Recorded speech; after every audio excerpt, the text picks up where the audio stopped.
Okay. Decent. Well, we are back at the cabin and there's a lot this weekend that we want to get done. This is Victoria Day weekend here in Ontario, Canada. It's pretty cold this weekend. It was actually snowing this morning. It's a great day to be working out in the forest and the bugs aren't that bad yet, so that's perfect. What we are getting done this weekend, we are installing the outhouse. We are also putting up another tree stand, putting in some more trail cameras, and getting some firewood ready to take home with us for next winter. I'm also planning on planting some potatoes and putting in a food plot area for hunting this fall. First things first, we're going to get in that outhouse.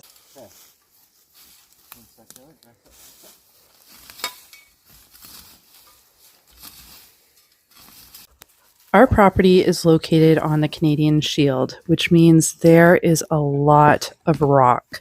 So finding a good space where we can dig down really deep for this outhouse is absolutely important.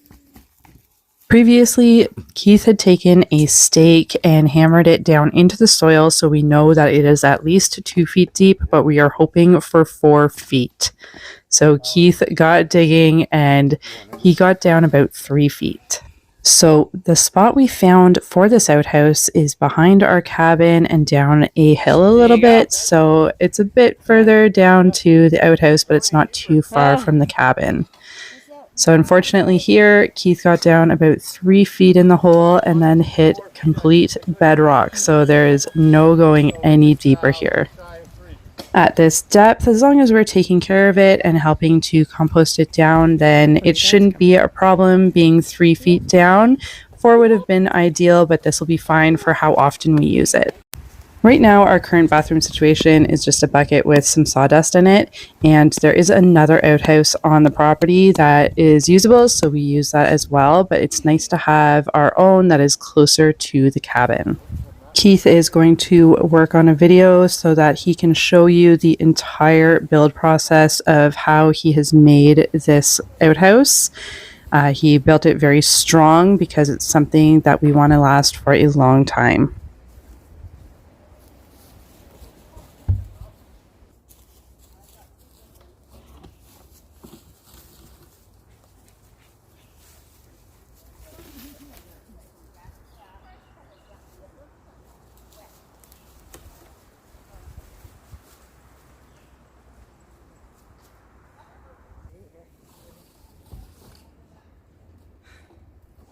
Right now, our kids kind of struggle using the outhouse because they are afraid of the spiders, because the spiders here do get rather large. They're not really harmful, but they're big and hairy and scary. So we made sure to paint the entire inside of this white, so any hiding spider is very visible and can be taken care of. Having it white inside will also make it bright and shiny and fresh, so it's nice to have that in an outhouse.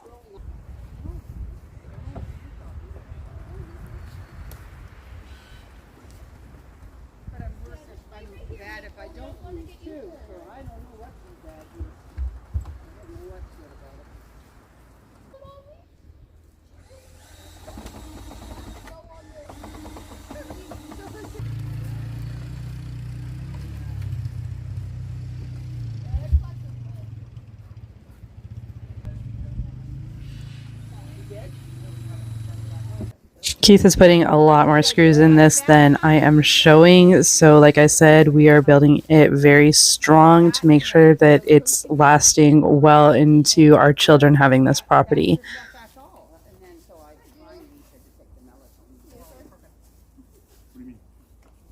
After Keith got the door up and all screwed in, he realized that he had actually left it locked on the inside.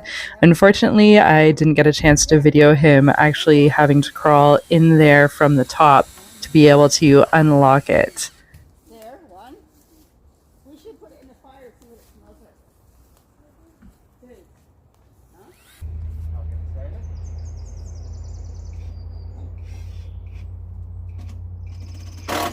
Whenever there's a construction project or anything going on, the kids always love to lend a helping hand and be a part of it.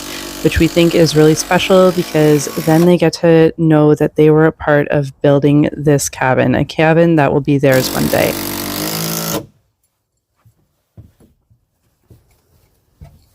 Right, you want to try one? Or where's she?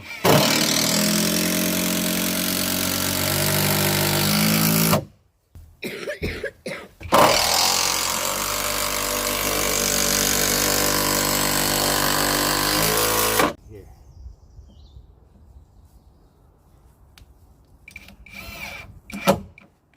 Right, you want to run that?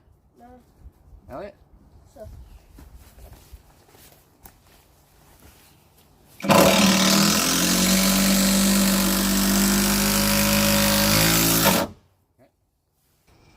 It's more supposed to be warmer, right? Yeah. Once the walls are all assembled and all the screws have been put in, it's time to work on getting the seat into the outhouse. Also being very, very careful not to drop your drill down the hole. No. I can hold your screws.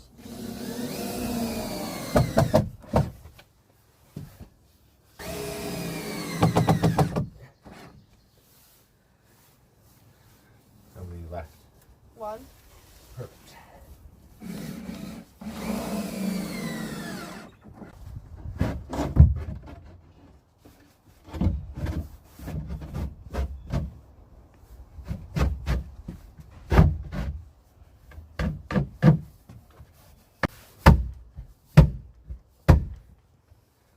Where's that little chunk of wood? Right there.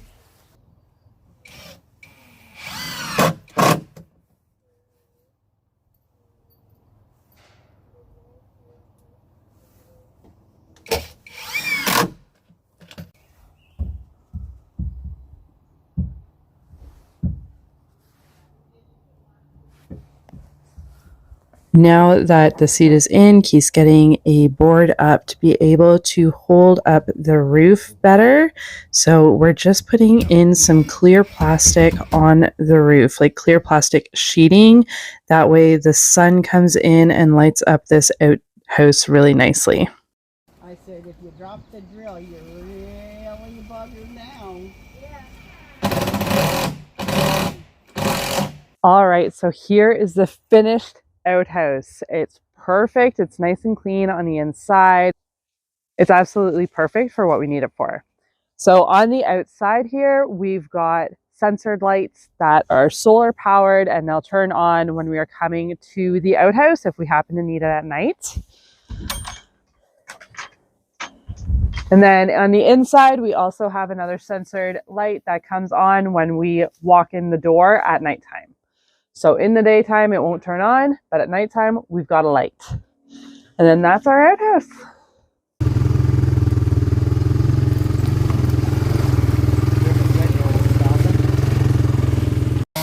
Part of living up here, especially in the spring, is spring cleanup of the trails. We have a decent amount of trails on our acreage all through the forest, but over the winter, especially with a lot of the snow that we got this winter and many ice storms, a lot of trees have come down. So it's our job to now go through these trails and take the trees from the trails and just put them off to the side. And if we're lucky, some of these trees are great to be able to take home with us for firewood.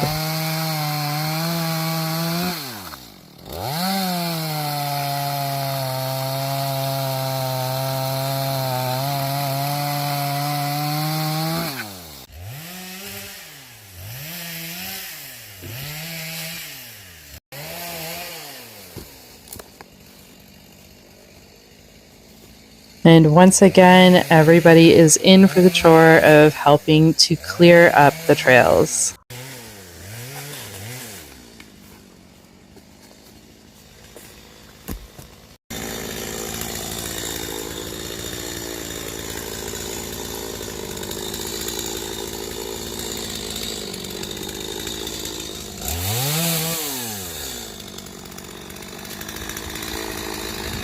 Something else I had wanted to do this weekend was make sure that I got up some extra trail cameras just around different parts of the property.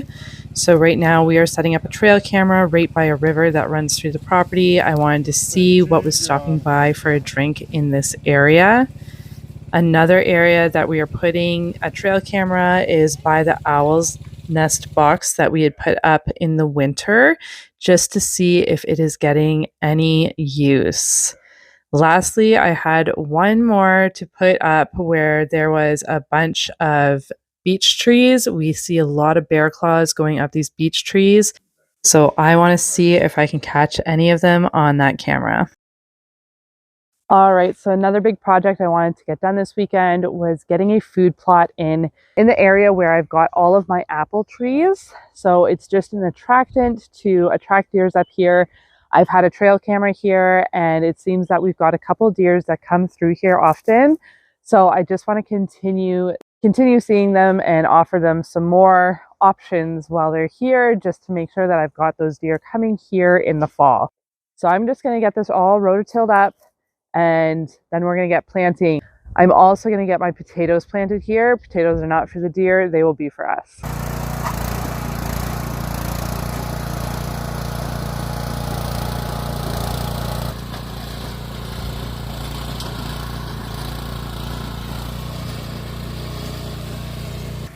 This land down here really hasn't been used for decades, but on this property used to be an old homestead 100 or so years ago. And while I was tilling up this area for our potatoes and our food lot, I actually came across a blade of an old farm equipment. So it makes sense that this area was used for farming when the old homestead was here. I find it fascinating as well as fulfilling to be able to start farming in this area again, or planting at least in this area again, in a spot where a homestead over 100 years ago was doing the same thing.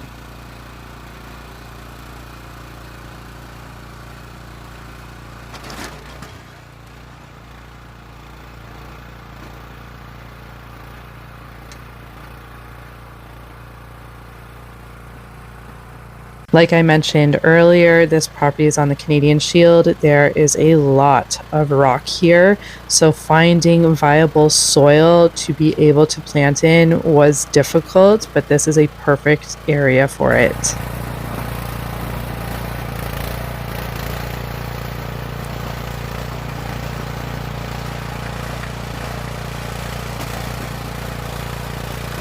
We were so happy with the soil here. It's nice, dark, moist soil, which means that hopefully the plants here will do well. We are going to have to keep an eye on creep from the sides, so I'm not sure if maybe we'll bring some cedar rails up here and put it against the sides just to hopefully keep things out of it. Right now our dogs are confused about having a garden here and not being able to run around wherever they want, but they'll get used to it.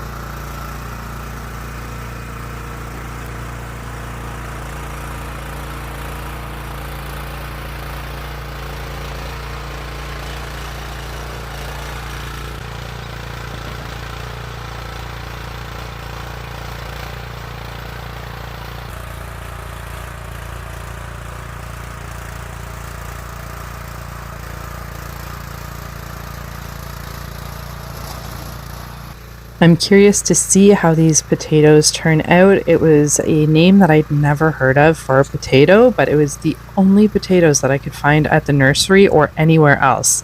I went to 3 different spots looking for potato seeds and couldn't find any. So my lesson for next year is to make sure that I have potato seeds well in advance. Want me to go along and dig? You can dig when you put the potatoes in. Sure.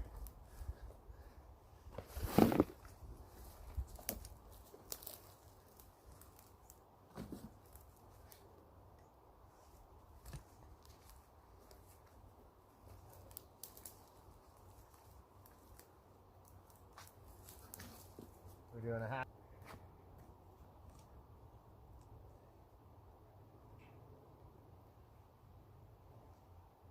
Still that nice.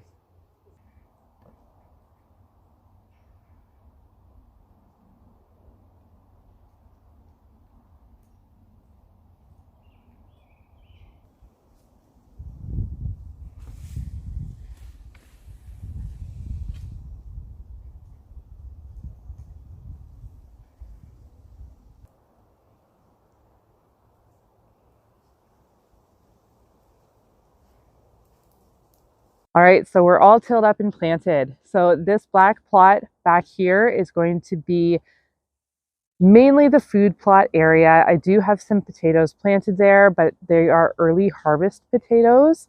So the idea is that right now I put some beet seeds in with the potatoes. So my hope is that when the beets come up, right around the time that the potatoes are coming up, that if there is some deer forage here, that they're going to choose the beets over the potatoes. So I'm kind of offering them something better than the potatoes, that hopefully they're eating that instead.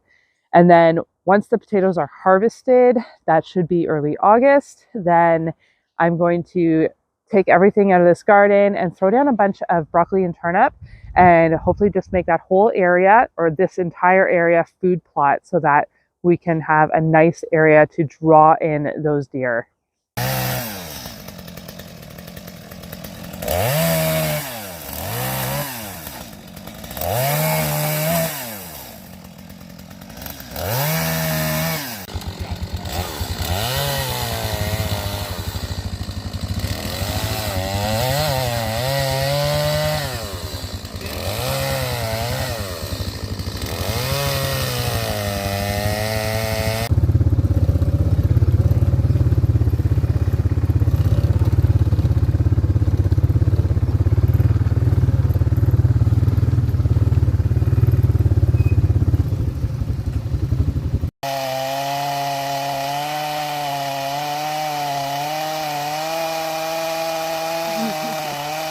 All right, so this is the wood that we are taking home with us this time for firewood. We'll do this another 2 to 3 times to fill our garage with enough firewood that we need for the winter. On this trip, we have also filled the woodshed that we had depleted during the winter here to make sure that we have enough firewood up here for the summer and the winter as well. So we'll keep replenishing that as the season goes on, just to make sure it's well stocked. Our last chore up here is getting my tree stand up. I was able to get this tree stand 50% off on a Boxing Day sale. I was so happy to pick it up to be able to get it set up here. So Keith is just helping me get it all set up, and then we're going to go ahead and test it out. All right, and there's the new tree stand. It looks right down at the food plot area. I know it's pretty close to the cabin. My idea is to come up here in the fall on my own, park at the road, and literally bring nothing in with me. I'm not even going to have a fire or anything, just to keep the amount of disturbance up there as minimal as possible. And hopefully this works. We'll see. I can always change it to a different area if needed. So you can see on the trail cam in this area, we did get some movement. We had a moose and 2 deer, and in the past we've had the same couple of deer show up, as well as some turkeys. So I'm really hoping for maybe turkeys hunting in the future. If you're looking for more of our off-grid cabin build, make sure you check out the link that I have here for you. Thanks for joining me today, and I'll see you guys next time.